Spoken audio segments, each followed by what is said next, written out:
This video covers modules 24 and 25 notes. We are continuing on with Earth's systems and resources, and we will look at plate tectonics, soil formation and erosion, and soil composition and properties. This image is our geologic time scale. We know that the availability of Earth's resources was determined when our planet was formed, because we know that everything we have is all we'll ever get. Things just transform and change. So the origin of the Earth was 4 point something billions of years ago, or BYA. And for a long time, it was just inorganic and organic molecules on the planet. And then our first evidence of life was a little over 1 billion years after the origin of Earth, where we had things like protocells and prokaryotic cells. And then those were the only things on our planet for another 1 billion plus years. And our first eukaryotes were somewhere between 2 and 2.5 billion years ago. And then after that point, we see this more recently, when we get to millions of years ago, things that we know about. So we had our first land plants about 443 million, not billion, million years ago. We've had several mass extinctions, specifically 5, but are we on the brink of a 6? Likely. And so then we have insect diversity, dinosaurs, birds, and mammals, all these other things. And then you see that tiny little green patch at the top is humans. So over the course of the history of the Earth, we have been here for not very long at all. So that is to kind of put things into perspective.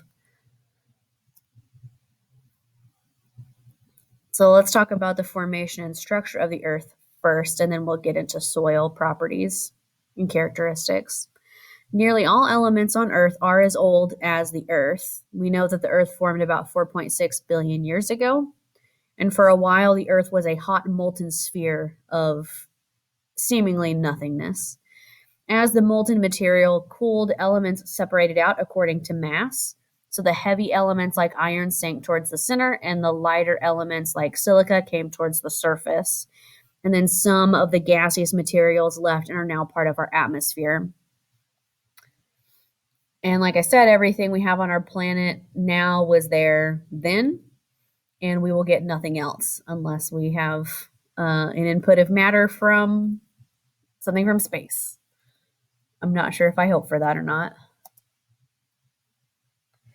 Our Earth has 4 distinct layers. It has a solid inner core that's made of mostly nickel and some iron, a liquid outer core, and then we have the mantle where we have our molten rock or magma that circulates our convection currents.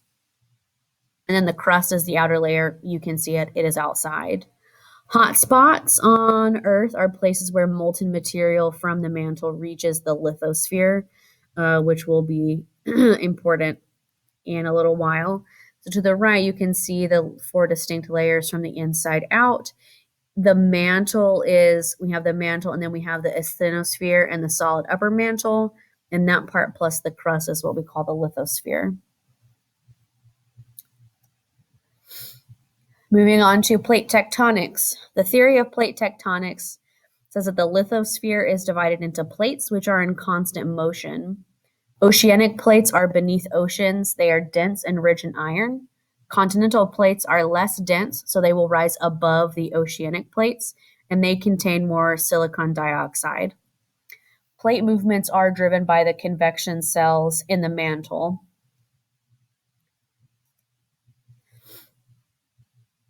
These are where our big plates are on Earth. You can see the red lines where we have a spreading zone, so where the plates are moving away. Blue is subduction, where they are. There's going to be some sliding underneath, and then the dotted lines are collision zones, where we will maybe have a little bit of an issue. And then those arrows again are just which direction the plate is moving. This is an image of the convection currents. They spin just like that. Spreading zone is where the plates are moving away from each other. Subduction, one goes under the other. There are some consequences of plate movement. It does lead to climates that have changed. So one thing that we know is that a long time ago, we had a supercontinent on our Earth called Pangaea. And plate movements are why our continents are where they are today. Some geographic barriers have either formed or been removed by plate movement. And then the species that live there either evolved or went extinct. And another consequence is that as plates move over a hot spot, which we mentioned earlier, volcanoes can form. There are 3 types of plate contact. With a divergent plate boundaries, the plates are moving away from each other. So maybe we have some seafloor spreading, which is the formation of new ocean crust as magma pushes upward and outward from the mantle to the surface. Convergent plate boundaries are where the plates are moving towards each other and collide, which generates a lot of pressure. And we will inevitably have subduction where one plate moves underneath the other. So we only have so much space. So if some places are moving away, some are moving together, it's just going to slide underneath. And then we also have transform fault boundaries where the plates slide past each other. And those areas are called a fault where there's a fracture in the rock. And it can lead to seismic activity, which would be earthquakes. The zone is a large expanse of rock where a fault has occurred. And this can also form mountains. So it's not all earthquakes and terror. We can get some mountains from transform fault boundaries as well, which you can see here. So the Himalayas were found or formed that way. So you can see the picture of divergent moving away, convergent one under the other, and transform sliding past each other. Let's look at faults, earthquakes, and volcanoes. Plates are always in motion, but that motion is super slow. So in your lifetime, you will not notice, gigantic plate movement like we did from Pangaea to now. That takes a really long time, like millions, maybe billions of years. An earthquake is the sudden movement of Earth's crust caused by a release of potential energy along a fault, and plates can move several meters in seconds.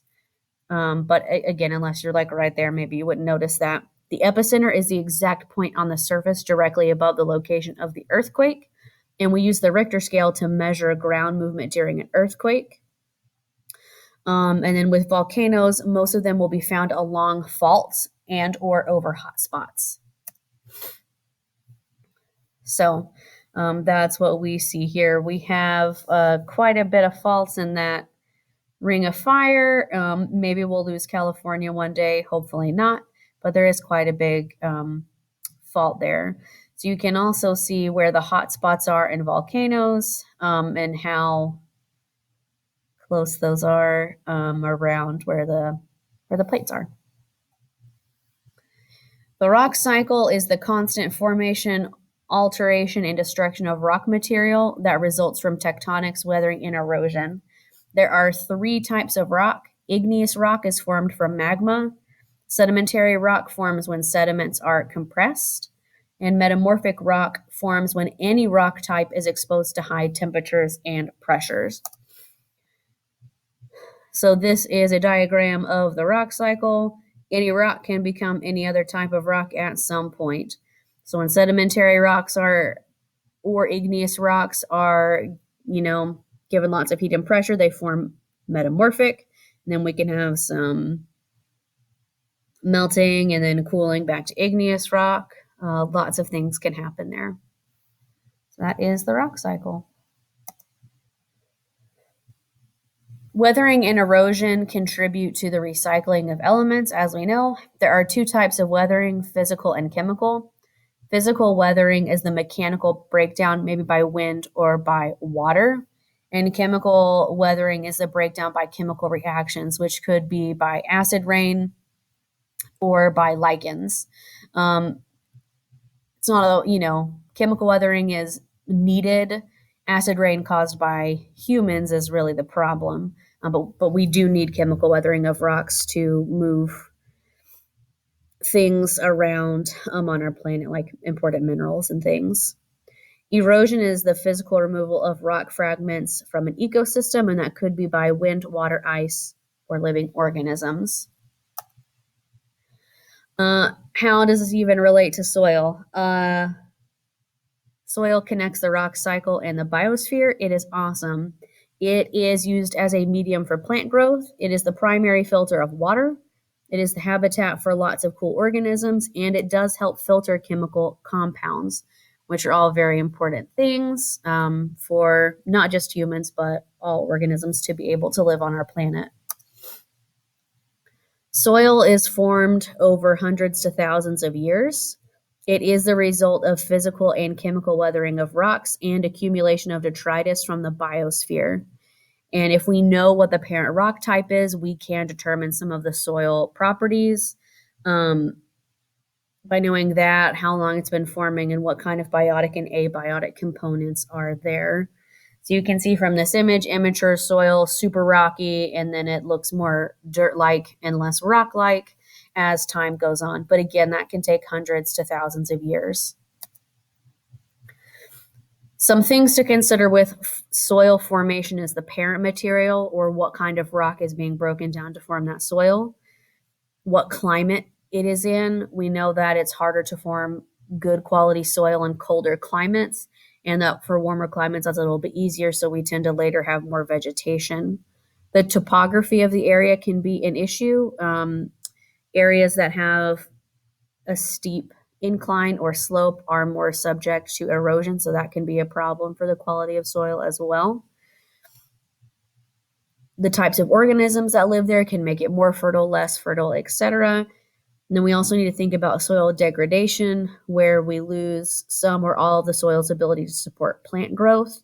That can happen naturally, like in nature, but most of the time when we're thinking about it, we're thinking about that happening because of human activities like overuse of land for agriculture, which we'll look at some more in the next unit. And finally, how long the soil has been forming. You're going to have better soil over more time as long as it's not being overused. As soil is developing, it will form distinct horizons. So the O horizon is the organic matter that's in various stages of decomp. Normally that's going to be at the top, but not everywhere has an O horizon. In some places, the A horizon is what is at the top. So the A horizon is the zone of organic material, and it's mixed with some of the minerals underneath. It's also called the topsoil. Below that is the E horizon, where we have leaching. Below that is the B horizon, where we have the accumulation of metals and nutrients, and we'll have very little organic matter at that level. And then finally, the C horizon will be least weathered, and it's most similar to the parent material. So it's going to be pretty rocky. So we can only dig so deep before we're going to hit something that it's not going to be easy to dig around. Let's look at the physical properties of soil first. We're talking about texture here and permeability. Texture, or what it feels like, is determined by the percentage of sand, silt, and clay. And we can use the triangle to figure that out. So right there in the center is loam. Loam is arguably the best soil. It is 40% sand, 40% silt, and 20% clay. Sand, silt, and clay are all very different in size, as you can see below the triangle. Clay is the smallest, followed by silt, and then sand. And so the combinations or percentages of those things will tell you what kind of soil you have. And there are lots of different tests you can do to find out how much of those things are in your sample. And some of that is just by feeling. In our area, our soil does tend to have a higher percentage of clay, which isn't terrible, but, plant what will grow here, not something that needs less clay. And then with that, we can look at permeability, which is how quickly the soil drains. Sand will drain fastest, and then silt, and then clay. And that's simply because of the particle size. Clay is so small that it will compact and those particles get really, really close together. So it takes a long time for water to drain. Whereas with sand, the particles are large enough that water can filter through them relatively quickly. So you can see from the example at the very bottom here, if we have the however much sand, silt, or clay in there and the same amount of water, it's going to take the sand an hour to get through it, 100 days for silt, and 100 years for clay. So because the clay particles are so small and they compact together, it does make soil that have a high percentage of clay longer to drain. We will look at two chemical properties of soil. The first is cation exchange capacity, which is the soil's ability to absorb and release cations. Clay is really good at that because it will attract the positively charged mineral ions. So soils that are rich in clay will have a higher CEC than soils with less clay. And then the other important part is base saturation, which is how acidic or basic your soil is. Ideally, we want it relatively neutral, but that doesn't always happen depending on maybe the season or where we're talking about. Next, we'll look at the biological properties of soil. Bacteria, fungi, and protozoans make up most of the soil's biological activity. And then rodents and earthworms, which would be the next highest category, will help mix soil and break down organic material. So we can see well, we don't always see them. There are lots of things that live in our soil. A lot of it are relatively microscopic or so small that maybe we wouldn't notice them. But they are super helpful nevertheless.